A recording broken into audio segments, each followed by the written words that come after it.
Maria, per squadra lui però le intenzioni per il capitano Marco Me che oggi dà il io in casa con la squadra, tante partite per questa squadra. Quando è iniziata la tua carriera qui? La mia carriera è iniziata, avevo esordito a 15 anni, in prima squadra, con qui in casa e Cabre Villanova, una partita avevo perso, però la mia prima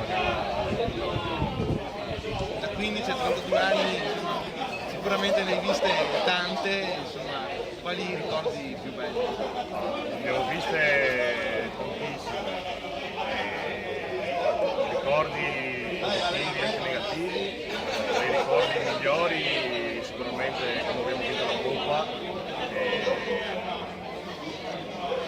quando ero capitano, quindi ho avuto la fortuna di alzare la Coppa per questa società che è stata l'unica volta che ho vinto la Coppa, con grande soddisfazione.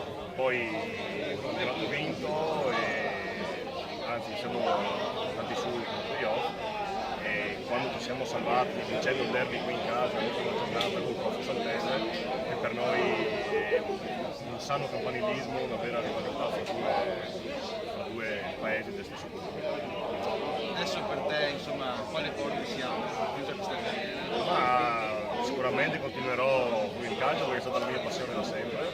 Ho sempre dato tutto al calcio e continuerò qui in dirigenza, darò una mano alla società nel costruire il futuro.